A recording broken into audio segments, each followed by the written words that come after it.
মধ্যে এক হাকিম বলেছেন ইংরেজের যে আপনার কি ভয় পায় না? আপনাকে কয়বার জেলে পাঠানো হলো, তারপরে আপনি এগুলো ছাড়তেছেন না, আপনাকে এবার ফাঁসির মধ্যে লটকানি হবে। উনি ওই কাঠগড়ায় দাঁড়ায় বলেছিলেন, এই হুসেন জানাজার কাফন এই মাথায় নিয়ে ঘুরে।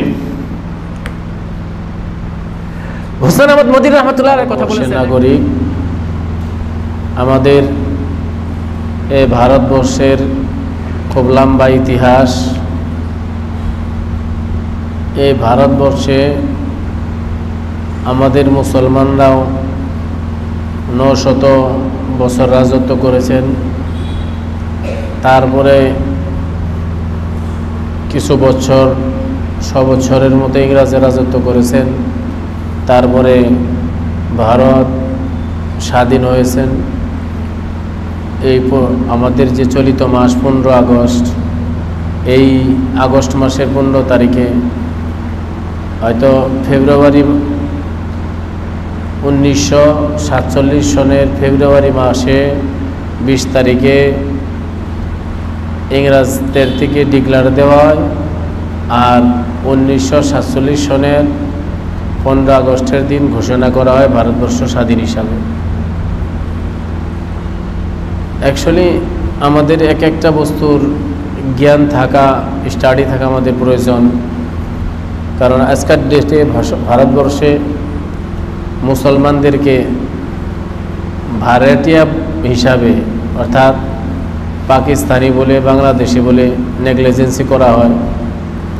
আর আস্তে আস্তে এ ভারতবর্ষের প্রতি মুসলমানের যত অবদান, যত ত্যাগ আছে, এগুলি বস্তু কিতাব থেকে আস্তে আস্তে আস্তে আস্তে তারা বুরঞ্জির থেকে, তাদের ইতিহাসের থেকে মুছে ফেলতেছে।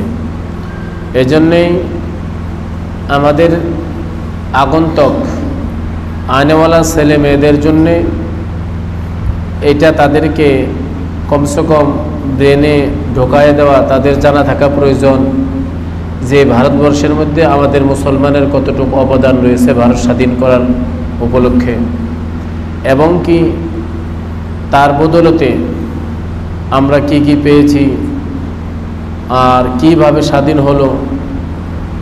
আমাদের কমসে কম মূল তথ্যটা এবং মুসলমানের অবদানটা আমাদের ছেলে মেয়েদেরকে জানানো প্রয়োজন আছে। আর যদি তা না হয়, আগন্তুক দিন, আনেওয়ালা দিনের মধ্যে যেভাবে কিতাব বার করতেছে, সরকারিভাবেই হোক বা এমনি সাধারণভাবেই হোক, এগুলি কিতাবের মধ্যে যদি ইতিহাসের পাতা খোলা যায়, তারা শুধুমাত্র লিখতেছে যে ভারত স্বাধীন করার ক্ষেত্রে মহাত্মা গান্ধী, জওহরলাল নেহরু, বল্লভভাই পাটেল, তার পাশে আপনার সুভাষচন্দ্র বসু ইত্যাদি ইত্যাদি করে নাম যেগুলি বলতেছে, কিন্তু এদের সাথে সাথে এদের পরামর্শদাতা আমাদের যেগুলি ওলামায়ে কেরাম এবং যেগুলি এডুকেটেড মুসলমান, তাদের নাম কিন্তু আজকের ডেটে আপনাদের কিতাব থেকে, স্কুলের কিতাব থেকে এভাবে উঠাই দেওয়া হইতেছে।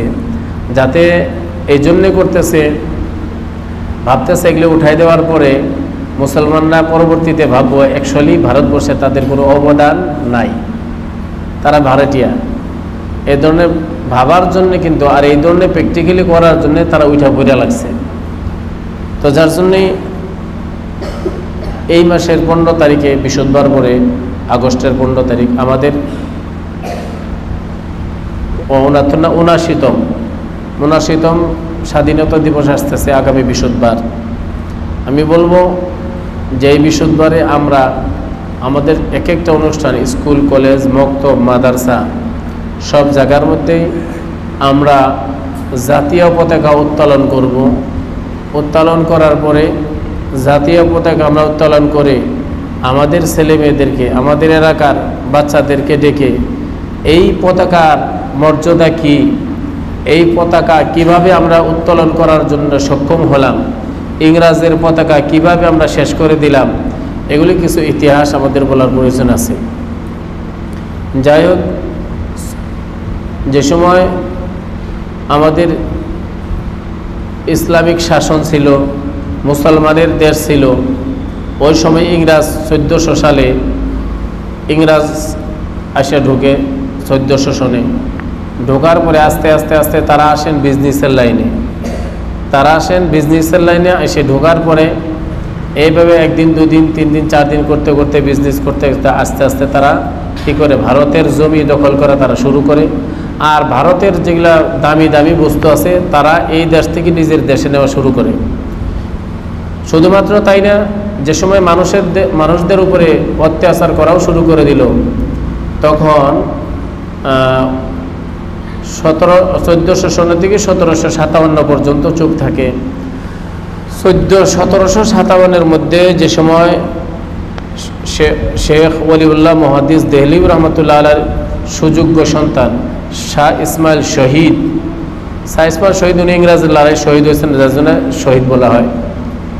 শাহ ইসমাইল শহীদ যে সময় সর্বপ্রথম ফতোয়া দেন যে ইংরেজদের বিরুদ্ধে আমাদের জিহাদ করাটা, আমাদের লড়াই করাটা আমাদের উপরে এক একজন ব্যক্তির উপরে ফরজ হয়েছে, কেননা ওনারা আমাদের দেশের জমি, আমাদের দেশের দামি দামি বস্তুগুলো লুটপাট করে সব ইংরেজে নিয়ে যেতেছে, তারপরেও আমাদেরকে আমাদের অধিকার খর্ব করতেছে, আমাদের ইচ্ছামতো আমাদেরকে চলতে দিতেছে না, তাদের ইচ্ছামতো চলা লাগে, এবং কি তারা সব কিছু নিয়ন্ত্রণের মধ্যে আসছে, ধর্মীয়ভাবেও সবাইকে আজাদি দেওয়া হইতেছে না। এই জন্যে সর্বপ্রথম শাহ ইসমাইল শহীদ উনি ইংরেজদের সাথে যুদ্ধর জিহাদের উনি ফতোয়া দেন, যার জন্য ওনাকে কালা কোটে জেলখানার মধ্যে ওনাকে রাখা হয়। এভাবে শুরু হয়। যে সময় 1757 সনে শুরু হয়, তখন কিন্তু অ্যাকচুয়ালি লড়াইটা শুধুমাত্র ইংরেজদের সাথে ছিল, মুসলমানদের সাথে, অন্য কারোর সাথে ছিল না। কেননা দেশ ছিল মুসলমানদের হাতে, মুসলমানদের হাত থেকে দেশ ইংরেজি নিয়েছে, যার জন্য এটা কেড়ে নেওয়ার জন্য সর্বপ্রথম স্টার্ট যে করে মুসলমানরাই সর্বপ্রথম স্টার্ট করে। আর শামলির ময়দানে, পাকিস্তান ভারতবর্ষ তখন তো একই ছিল না, শামলির ময়দানে যে সময় মিটিং করা হয়, সর্বপ্রথম যেটা ফতোয়া দেওয়া হয় যে তাদের জন্যে, তাদের এগেনস্টে, তাদের বিরোধিতা করে আমাদের জেহাদ করা ফরজ হয়েছে, তাদেরকে দেশ থেকে তাড়ানো হবে। ওই জায়গার মধ্যেই শেখ হযরত জামিন রহমতুল্লাহ আলাইহি প্রথম শহীদ হন শামিলির ময়দানে। তখন থেকে ওলামাদের একত্রিত দেখে ইংরেজ বুঝে নেন যে প্রথমে আমরা যদি এই দেশকে আমাদের অধীনে রাখতে চাই, তাহলে এই দেশের যে আলিম ওলামা আছে, যাদের টুপি আছে, দাড়ি আছে, যাদের পাঞ্জাবি পিন্দে, তারা জজবাতি লোক, তারা দেশের জন্য সর্বপ্রথম জান দিবে, এদেরকে প্রথমে মারা হোক। 1757 থেকে নিয়ে 1857 পর্যন্ত এর মধ্যে মোটামুটি 14 লাখের মতো মুসলমানদেরকে শহীদ করা হয়েছে, যাদের দাড়ি টুপি ইত্যাদি আছে, যারা নামাজি, যারা ইমানদার দেখা যাইত। তারপরে এসে 1799-তে ওনারা সবথেকে বেশি কবজা করেন। 1799-তে টিপু সুলতান উনি বহুত প্রভাবশালী একজন নেতা ছিলেন, বহুত প্রভাবশালী একজন গভর্নর ছিলেন। তো ওই টিপু সুলতানকে যে সময় উনি ইংরেজরা হারান, তখনই ইংরেজরা বলেছিল যে ভারত আজকের থেকে আমাদের, ভারত আজকের থেকে, হিন্দুস্তান আজকের থেকে আমাদের, এ কথা বলেছিল। টিপু সুলতানকে হারানোর পরেই তাদের জজবাত আরও বেড়ে যায়। তারপর সর্বপ্রথম যে লড়াই হয়েছিল ইংরেজরা আসার পরে, দখল সূত্রে যেটা লড়াই হয়েছিল, এটা সিরাজউদ্দৌলার সাথে লড়াই হয়েছিল। সিরাজউদ্দৌলা কিন্তু 70,000 সৈন্য নিয়ে ইংরেজদের সাথে লড়াই করেছিল। ইংরেজদের সৈন্য ছিল 6,000 বা 7,000, কিন্তু তবু হারছে।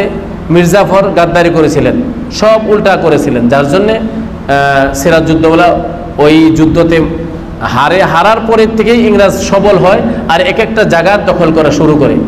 যে বা কলকাতা আছে, মাদ্রাস আছে, হায়দ্রাবাদ আছে, বেঙ্গলোর আছে, কর্ণাটক আছে, এভাবে আস্তে আস্তে ভালো ভালো যেগুলো জায়গা, এগুলো কি করে দখল করা শুরু করে। যাই হোক, দখল করতে করতে করতে করতে লাস্ট পর্যন্ত যে সময় আমাদের তরফ থেকে, মুসলমানদের তরফ থেকে লড়াই শুরু হয়, সর্বপ্রথম তো ইংরেজরা বেছে বেছে মুসলমানদেরকেই শহীদ করেছেন।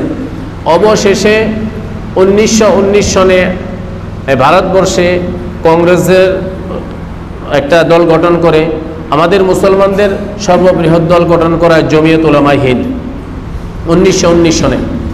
তারপরে ভারত ছাড়ো আন্দোলন যে শুরু হয়, রেশমি রুমালের যে আন্দোলন, রেশমি রুমাল মতলব বলতে রুমালের মধ্যে ওই সময় তো এরকম ডাক চিঠিপত্র বা এত তাড়াতাড়ি পৌঁছিত না, বা মোবাইল আসছিল না, টেলিফোন আসছিল না, এরকম তো কোনো ব্যবস্থা ছিল না যে সাথে সাথে পায়। তো মুসলমান পাইলেই তারা টুপিদারি পাঞ্জাবি পাইলেই তারা কতল করতো, যার জন্য একটা সিস্টেম করেছিল হজরত আনোয়ার শাহ কাশ্মীরি রহমতুল্লাহ আলাই। ওনার যত বস্তু আজকের ডেটেও কাশ্মীরে মিউজিয়ামের মধ্যে রাখা আছে, টিকিট কেটে দেখা লাগে সরকারিভাবে। আনোয়ার শাহ কাশ্মীরি রহমতুল্লাহ আলাই রুমালের মধ্যে লিখে যে চিঠি আদান প্রদান করেছিলেন, এটাকে বলা হয় রেশমি রুমালের যেটা লড়াই।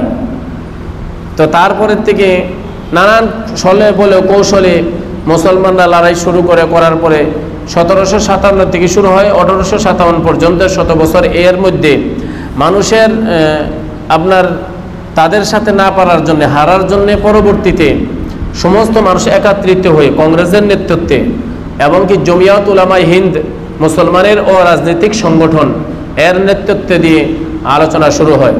এর মাঝখানে যে সময় মুসলমানদেরকে শহীদ করা শুরু করলো, টুপি পাঞ্জাবি দাড়ি থাকা ইমানদার মানুষদেরকে, তখন মুসলমান আমাদের যারা মুরব্বী ছিলেন, হোসেন আহমদ মদিনী রহমতুল্লাহ আলাই, ডক্টর আবুল কালাম আজাদ রহমতুল্লাহ আলাই, হজরত কাসিম নানউতি রহমতুল্লাহ আলাই, রশিদ আহমদ গঙ্গবী রহমতুল্লাহ আলাই, হজরত শাহ ইসমাইল শহীদ রহমতুল্লাহ আলাই, ইমদাদুল্লাহ মুহাজিরি মক্কি রহমতুল্লাহ আলাই, শেখ ওয়ালিউল্লাহ মুহাদ্দিস দেহলি রহমতুল্লাহ আলাই, আবদুল্লাহ বারি ফরহঙ্গি রহমতুল্লাহ আলাই, হিফজুর রহমান রহমতুল্লাহ আলাই, মুফতি কিফায়তুল্লাহ রহমতুল্লাহ আলাই, এইভাবে ওনারা যারা বড় বড় মুরব্বী আসলে ওনারা বসে চিন্তা করলো, এইভাবে যদি আমাদেরকে শেষ করে দেয়, ছোট ছোট ছেলে মেয়েদেরকে তারা ইংলিশ মিডিয়ামে তারা ইংরাজি শেখায়, আমাদের দিন কিভাবে প্রতিষ্ঠিত হতে হব, আর কিভাবে আমরা বুঝাবো এটা আমাদের জমি, আমাদের দেশ, আমাদের মাটি, এইটার জন্য আমরা লড়াই করতে হবে। এটা ভাইবা 1866 সনে দারুল উলুম দেওবন্দ নামের একটা মাদ্রাসা প্রতিষ্ঠিত করা হয় 1866 সনে, যে জায়গার মধ্যে কাসিম নানউতি রহমতুল্লাহর প্রতিষ্ঠাপক, আর ওই জায়গার মধ্যে প্রথম ছাত্র ছিল হজরত, যাকে মাহমুদুল হাসান শেখুল হিন্দ বলে বলা হয়, আর শিক্ষক ছিল মাহমুদ, মৌলানা মাহমুদ, ছাত্র মাহমুদ, শিক্ষক মাহমুদ। তো শেখুল হিন্দ মাহমুদুল হাসান রহমতুল্লাহ আলাই, ওনাকে শেখুল হিন্দ বলা হইতো, কারণ উনি এই ইংরেজের লড়াইয়ের মধ্যে সব থেকে বেশিরভাগ আগভাগ নিয়েছিলেন আরও সাথীদের সাথে। তো 1866 সনে দারুল দেওবন্দ প্রতিষ্ঠিত হয়, আর ওই জায়গার থেকেই শুরু হয় আপনার ইংরেজদেরকে দেশের থেকে যে তাদেরকে বিতাড়িত করা লাগে, ওই জায়গার থেকেই মিশন শুরু হয়। আর এইভাবে শুরু হইতে হইতে হইতে 1919 সনে যে সময় জমিয়াত উলামায়ে হিন্দের অরাজনৈতিক সংগঠন গঠন করা হয়, এই সংগঠনের দ্বারাই যত পরামর্শ, যত যা আপনার কংগ্রেসের সাথে মিলে ওনারা আলোচনা করতেন। তারপরে এর মাঝখানে যত আলিম ওলামা শহীদ হয়েছে, শুধু আলিম ওলামা না, খালি টুপি পাঞ্জাবি থাকলেই, কিতাবে লেখছেন, ইংরাজদের লেখকে লেখছেন কিতাবে, আমাদের মুসলমান বা হিন্দুস্তানি মানুষে না, ইংরাজদের লেখকে লেখছেন যে শামলির ময়দানের থেকে নিয়ে চান্দনী চক, দিল্লি চান্দনী চক যে আছে, চান্দনী চক থেকে নিয়ে পাকিস্তানের শামলি ময়দানের পর্যন্ত এরকম কোনো গাছ আসিল না রাস্তা দিয়ে যে গাছের মধ্যে মুসলমানদের লাশ লটকানি আসিল না, এরকম কোনো গাছই আসিল না। এত লোককে শহীদ করছে। তারা জানতো এরা জজবাতি, আর এদের কাছ থেকে আমরা দেশ নিছি, আর এরাই বেশিরভাগ আমাদের সাথে লড়াই করব।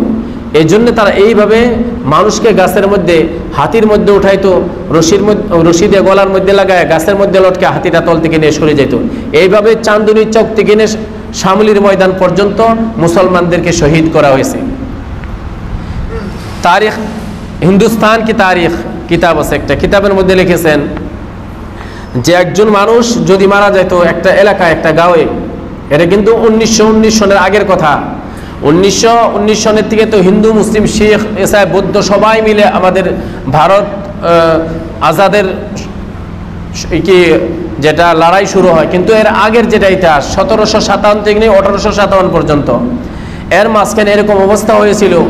সাপোজ ধরে নেন আমাদের এই রাজাঘাট এলাকা, রাজাঘাট এলাকার মধ্যে যদি একজন লোক মারা যাইতো, তাকে জানাজা পড়ার জন্য, যেরকম এত তো আর আলিম উলামা এরকম আসছিল না, এলাকার মধ্যে একজন গাউমুল্লাহ ছিল, একজন ইমাম আসছিল, একজন হাফিজ আসছিল, তাকে তালাশ করা হইতো, খবর নেওয়া হইতো যে জানাজা পড়া লাগে কাকে দিয়ে পড়াবো, ইমাম সাহেবকে খবর দাও। শোনা যাইতো যে ইমাম সাহেবকে ইংরেজরা শহীদ করেছেন, ধরে নিয়ে গেছে।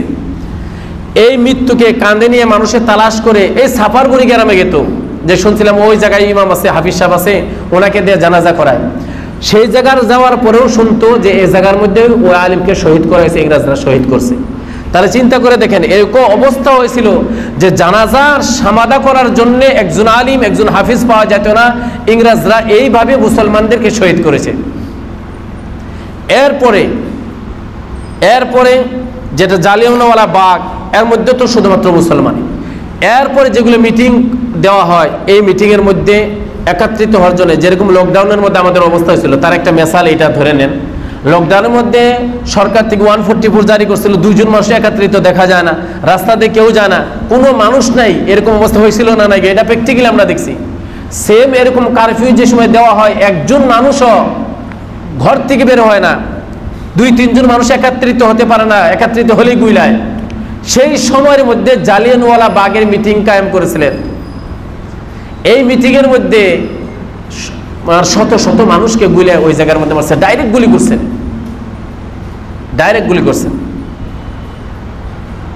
এই জন্যে হযরত জাফর থানিসি বলেছিলেন যে সারা ভারতবর্ষের মধ্যে 1957 সন থেকে 1947 পর্যন্ত যদি একজন মুসলমানের যদি পিঠের মধ্যে আপনারা গুলি দেখাই দিতে পারেন, ইংরেজদেরকে বলেছিল যদি একজন মুসলমানকে যদি পিঠের মধ্যে গুলি আছে যদি দেখাই দিতে পারেন, তাহলে এই দেশ আপনাদেরকে দিয়ে দেবো, আমরা মুসলমানরা আল্লাহর বান্দা। সুবহানাল্লাহ। অর্থাৎ সবাই দেশের জন্য, মাটির জন্য সিনার মধ্যে গুলি নিছেন, এই ভারতবর্ষের জন্য। এটা প্র্যাকটিক্যাল, এগুলো কোনো কথিত কথা না। আজকে আফসোস এইটাই, আজকে স্কুল কলেজের মধ্যে এই 15 আগস্ট স্বাধীনতা দিবসের যেটা প্রোগ্রাম করে, শুধুমাত্র নাম শুনবেন জওহরলাল নেহরু, মহাত্মা গান্ধী, তারপরে শুনবেন বল্লভভাই পাটেল, তারপরে শুনবেন সুভাষচন্দ্র বসু ইত্যাদি ইত্যাদি করে, কিন্তু যে সে জায়গার মধ্যে মুসলমানের নাম নাই। যদি মুসলমানরাই জিহাদের ফতোয়া দিতেন না, তাহলে এরকম কিন্তু কারো সাহসী হইত না।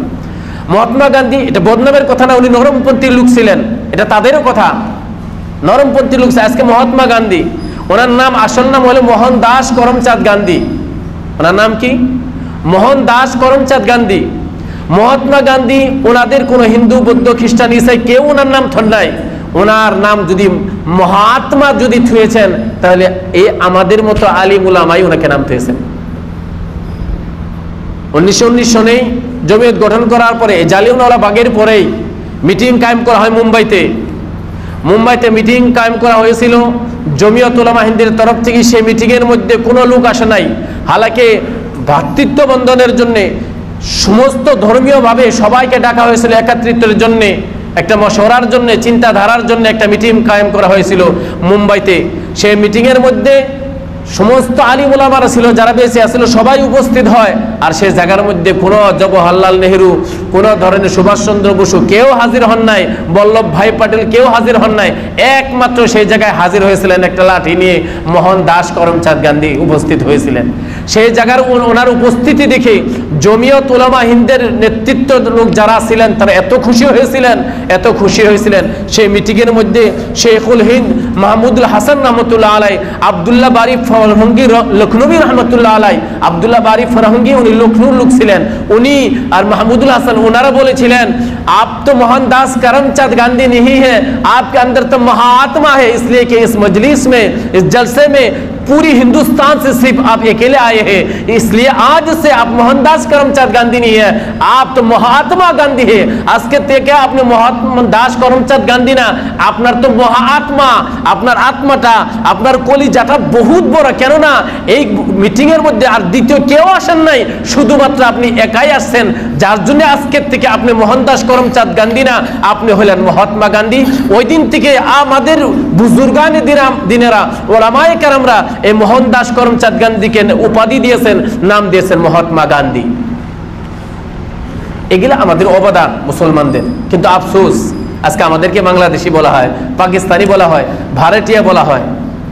মুসলমানরা যে সময় 1947 সনে ভারত স্বাধীন হলো, ইংরেজদের তরফ থেকে লিখিত এলান হয়ে গেল যে আমরা ভারতবর্ষ ছেড়ে দিলাম, আজকের থেকে ভারতবর্ষ আজাদ। ওই সময় কি অবস্থা হয়েছিল জানেন? সব থেকে বেশি পাঞ্জাবের সাইড থেকে, কারণ জিন্না যে সময় দাবি করে নিয়ে বসলো কমসে কম আমি যে চার পায়ের মধ্যে বসে আছি এটা নাম দিয়ে হলেও আমি এই জায়গায় থাকবো, আমি হিন্দুস্তানে থাকবো না, এর নাম হবো পাকিস্তান। তখন মানুষ হুড়া তারা লেগে গেল। ওই সাইডের লোকগুলা হিন্দু যারা লোক ছিল তারা এই দেশে আসার জন্য, এই দেশের যারা মুসলমান ছিল তারা টালি টুপলা নিয়ে তারা সবাই যাওয়া শুরু করলো। এভাবে হুলস্থুল একটা পরিবেশ সৃষ্টি হলো। ওই সময় হোসেন আহমদ মদনী রহমতুল্লাহ আলাই, ডক্টর আবুল কালাম আজাদ রহমতুল্লাহ মুসলমানদেরকে ডেকে ডেকে বলেছিল, এ মুসলমানরা, এই হিন্দুস্তানকে আমরা চয়েস করেছি, বাই চান্স না, বাই চয়েস আমরা রক্ত দিয়েছি। এই দেশের মাটির মধ্যে আমাদের যুবকদের, আমাদের মহিলাদের, আমাদের কুচি কুচি মাসুম বাচ্চাদের, আমাদের মুরব্বীদের, আমাদের ওলামাদের রক্ত রয়েছে। এই দেশ ছেড়ে আমরা কোথাও যাব না। এই মুসলমানরা, এই দেশ ছেড়ে যদি তোমরা যাও, এই লাল কিলার চমক এ কে দেখবো, এর হেফাজত কে করবে? এই লাল কিলার লাল লাল ইটগুলো তোমাদেরকে ডাকতেছে, এই দেশ ছেড়ে তোমরা যেও না। এই কুতুব মিনার উঁচাই তোমাদেরকে আওয়াজ দিতে, তোমরা কোথায় যাও? এত রক্তর বদলতে তোমরা এই দেশকে স্বাধীন করেছো, কোথায় যাও? আমরা এই দেশেই জন্ম হয়েছি, এই দেশে দেশকে আমরা আজাদ করেছি রক্ত দিয়ে, আর এই দেশে আমরা মরবো, এই দেশেই আমরা দফন হব। কেউ এই দেশ ছেড়ে তোমরা যেও না, এলান করেছিলেন। তারপরে একটু সুস্থ হওয়ার পরে কমিটি গঠন করা হয়, সরকার গঠন করা হয়, কিভাবে চলবো সেই জায়গার মধ্যে কিন্তু রাষ্ট্রপতির দায়িত্ব, প্রধানমন্ত্রীর দায়িত্ব দুটার একটা আমাদেরকে দিয়েছিল। কিন্তু হোসেন আহমদ মদনী রহমতুল্লাহ আলাইহি ওনাদের মন মেজাজটা একটু অন্য ধরনের ছিল। ওই টাইমের মধ্যে ওনারা বুজুর্গ আছিলেন, আল্লাহ বলা আছিলেন। হোসেন আহমদ মদনী রহমতুল্লাহ আলাইহিকে বলেছেন আদালতের মধ্যে, এক হাকিম বলেছেন ইংরেজের, যে আপনার কি ভয় পায় না? আপনাকে কয়বার জেলে পাঠানো হলো, তারপরে আপনি এগুলো ছাড়তেছেন না, আপনাকে এবার ফাঁসির মধ্যে লটকানি হবে। উনি ওই কাঠগড়ায় দাঁড়ায় বলেছিলেন, এই হোসেন, জানাজার কাফন এই মাথায় নিয়ে ঘুরে। হোসেন আহমদ মদনী রহমতুল্লাহ কথা বলেছেন। একটা বৃদ্ধ মহিলা হোসেন আহমদ মদনী রহমতুল্লাহকে দেখার জন্য আসছেন। বৃদ্ধ মহিলাকে বললেন, এই সময় কারফিউ চলতেছে, আপনি বেড়ে বেড়েছেন, দেখার জন্য আসছেন, কেন আসছেন? মহিলা বলেছিলেন, কিতাবে লিখছে, মহিলা বলেছিলেন যে আমার ছেলে মেয়ে কোনো কিছু নাই, কিন্তু এই জমিনকে আজাদ করার জন্য, স্বাধীন করার জন্য আপনি যে কাজ করতেছেন, আপনার মুখটা দেখার জন্য, কিয়ামতের দিন যদি আল্লাহ তাআলা জিজ্ঞাসা করে আপনি কি করেছেন, তখন আমি কি জবাব দিব? তখন আমি বলবো যে দুটা কথা দিয়ে আর মুখ দেখে আমি অন্তরটা শান্তি করেছিলাম, আমি হোসেনের মুখ দেখেছি আর ওনার জন্য আমি দোয়া দিয়েছি, এই জন্য আপনাকে দেখার জন্য আমি আসছি। এগুলি আমাদের উলামাদের অবদান। এই ভারতবর্ষের মধ্যে আজকের ডেটেও যদি শুদ্ধ নাক দিয়ে শোনা যায়, তাহলে ভারতবর্ষের কোনায় কোনায় আমাদের মুসলমানদের পবিত্র রক্ত আছে। এজন্যে আমাদের জমি এর হেফাজতের দায়িত্ব আমাদের নেওয়া লাগবে। একে হেফাজত আমরা করা লাগবে, এর মধ্যে আমরা কোনো ধরনের গাদ্দারি আমরা করব না।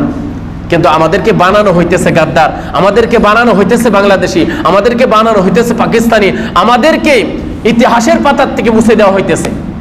যার জন্যে আমি রিকোয়েস্ট করব, এই যে সম্মুখে আগামী বৃহস্পতিবার ভারতের স্বাধীনতা দিবস 15 আগস্ট, এই 15 আগস্টের দিন আমরা এক একটা মক্তবের মধ্যে, এক একটা স্কুলের মধ্যে, এক একটা কলেজের মধ্যে, আমাদের মসজিদের মধ্যে, আমরা সব অনুষ্ঠানের মধ্যে আমরা ছোট ছোট বাচ্চাদেরকে, যুবকদেরকে ডেকে আনে আমরা পতাকা উত্তোলন করব।